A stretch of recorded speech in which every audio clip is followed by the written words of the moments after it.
guys, and welcome back to Sales Angels video. How to move from sales to service and close the deal. This is part 3 of this series that we've been walking you through, where I'm talking today about how to overcome very common excuses, otherwise known as sales objections. Are you ready? Grab your pen and your paper, because what I have to share with you has the power to change your life. If you suck at sales, if you hate hearing no, if you're feeling rejected and you're feeling like you just are not in control on these sales calls, this is going to help you so much. And I hope you've enjoyed the series already. If you haven't seen any of the previous videos, go back and watch part 1 and part 2, and then be sure to subscribe because you don't want to miss an issue. I'm going to keep riffing on sales as we move into this sequence. And let's get into the content today.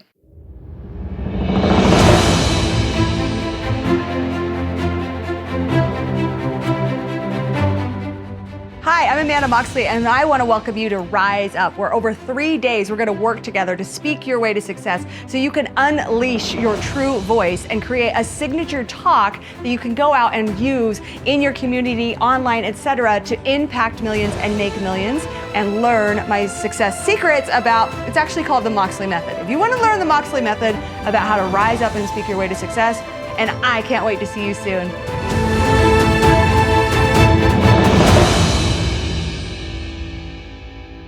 What are the main objections that you hear? Now, first of all, objections are actually good because that actually means that the client they're just complaints, and complaints are good. At least they're giving you a little energy. They're giving you something to work with.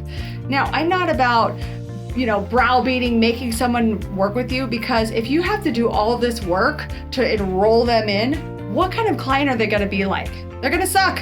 They're going to be sucking, they're going to be complaining, you're going to have to be working and bending over backwards and wiping their butt the whole time. So forget about it. We're not here to kiss anyone's ass, all right? We're here to help people, and at the same time, people get scared, right? And fear kicks in, and their saboteur comes in, and those little voices come in. So there's a fine line. We want them to come in strong and empowered, and at the same time, we can't do it for them. But today's video is going to give you the common objections and how to help overcome them. In part 1, we talked about closing the door on most of these common objections. So by the time you get to presenting your prize and actually, hearing if they want to accept your offer or your invitation or not, you've already closed the door on the husband objection, the partner objection, the time and the money objection, because you've asked those questions. And the commitment issue, you've already asked those questions in the body of your call. However, these things still come up, especially for the amateur, if you're not really good at closing the door, which I was there for a long time. So objection number 1 is time. They'll say, I don't have time, or this isn't really the right time for this. So I would say to that, you already told me in the middle of the call that you do have 10 hours a week to work on this.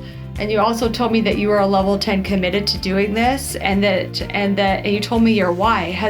I'm just curious, has something shifted for you? And you don't want to be defensive. You always want to agree with them. Like, yeah, it is going to take a lot of time. So you want to join, go shoulder to shoulder. You don't want to be defensive and rude, but you do want to say, well, I thought what I heard, am I incorrect? But you just told me this. So why are you sharing this now? So you want to talk about time, and then a lot of times time is just a great excuse. And so I would say, is there really ever going to be a perfect time? We're always going to be waiting for something outside of us. It's always going to be the perfect time when the kids get back to school, or when this happens, or that happens, or this happens. But how long have you actually been saying that? Well, basically, you want to join forces with them and then just support them and loving them through this. You could say, so what is this really about? Like, is it that you don't have any time at all? Or because it's a lot of times they don't really trust themselves. They don't trust that they either don't trust in you, that you and your method and the system is going to work for them, or they don't trust in themselves that they'll actually do the work. So ask that. Say, so is it that you don't trust me, or you don't trust this process, or what are you really afraid of? Right? So just get real, just be intimate and connected with them.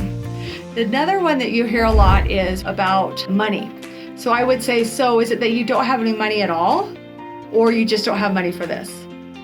So they might say, well, I actually, I do have money, but it's in a 401k. And so this goes to the point where you have to be so sold on you and so solid and so certain in what you're offering. Because if you're super sold and you believe and you've qualified them as that ideal client, you're gonna know that they actually have what it takes to make this happen. And so you're gonna have to help them see, like, so are you willing to go into that 401k? Are you willing to use your credit card? Are you willing to ask that partner or that friend for that money? Are you willing or are you not willing? Because if they see the value, if they see that the ROI is there and they can do this, they're gonna do it, right? If their pain is great enough, they will do it. But your job as a skilled sales angel is to help them, like, do you see how this is going to add value to your life? What I like to use is, I would say a lot of our clients have found that PayPal has a 0% credit option available for 6 months that a lot of our clients have been qualified for, and they're able to get the resources and the funding.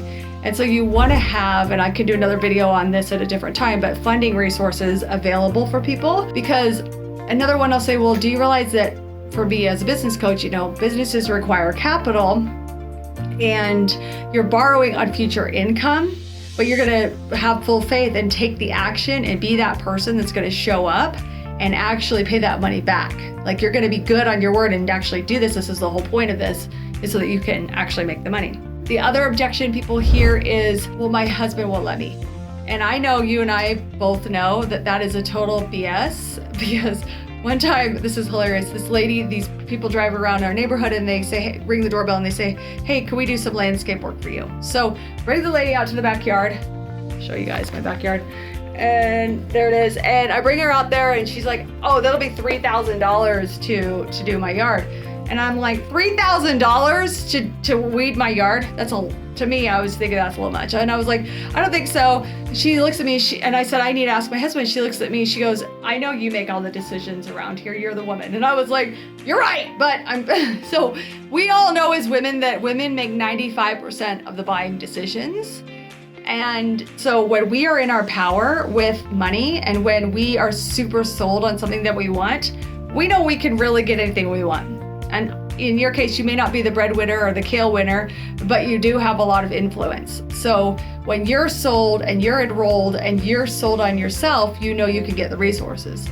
So a lot of times they might be in a weird relationship with their husband. There could be things going on, but in that case, they need marriage counseling, right? It's a deeper issue. They should work on their marriage. They should work on their communication. They should work on their money stuff. But your job is to help them uncover what is really going on and why, and is this just an excuse? And my last objection I'm going to talk about is, what do you do when people ghost you? This has happened so many times. They'll be like, oh yeah, we'll have that call, like follow up with me tomorrow. And then they don't follow up. They totally ghost you. They'll be like, oh, I got to just grab my credit card and call me right back in 10 minutes. Or, hey, I'm just going to talk to my husband. Call me back in 10 minutes. You call them back, they don't answer. This is very common. People will ghost you. So I would just call it out and say, listen, I've been ghosted before. Are you going to ghost me on this? Or is there any way we could take some sort of a deposit down before we hang up? That way you have some skin in the game. I'm super solid that you're going to do this. So I'm not trying to be pressuring. I'm just in reality with what people do, right? Buyers are liars. God bless them. We love them. So the key here is to help move them through their fear and their doubt and uncover and get to the roots of what's really going on. But in your rapport, in your bond, and in your pain section, and the urgency and the why, most of these objections should be handled at the front of the call, not at the back of the call. Honestly, like, they should be sold. And you saw in video too where I said, are you able to make a decision today? Are you able to commit today? When a person has made the decision, yes, I can commit today. Yes, this sounds good. Yes, I want to do this. Yes, this is my time. Then they're sold. The money really doesn't matter. The money is just like hey, would you like fries with that? Like, it's just like, oh, okay, well, this is what it is, because they see the value so much in the path you're taking them on. So those are the main common objections. Don't take any of these things personally, okay? This is all on them.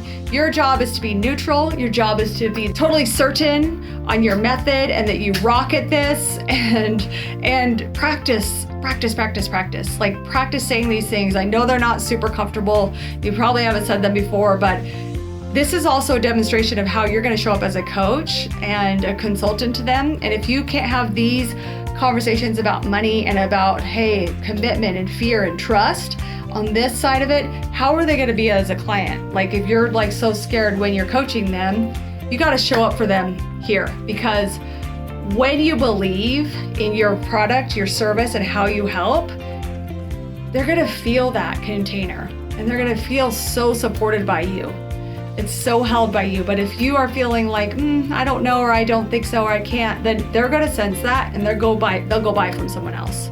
They will go buy from someone else. So it is your duty to learn how to enroll and to become a sales angel and master it. I spent really a long time working on this. It doesn't come overnight. You have to study it. You have to practice it. And that's why I hope this sales cheat sheet will help you today. And I want you to keep going. Like, put the time in, keep the focus in, study, learn, implement, practice, listen to your calls, always record the calls, tell them you're recording them, and then just practice. You will get better, but like anything, it takes practice. So let's talk about it over at the Moxley Method Speaker Society over on Facebook, as well as Instagram, Amanda J. Moxley. And of course, in the comments below, I will see you guys same place next week. Let me know how you like this series and have a good night. Bye. Do you want to grow a successful business as a speaker? All you have to do is go to amandamoxley.com/training, and I'm going to share with you my entire Moxley method, my mindset, the strategy, the structure, and the system behind my consistent multiple six-figure business. All you have to do is go to amandamoxley.com/training and sign up today.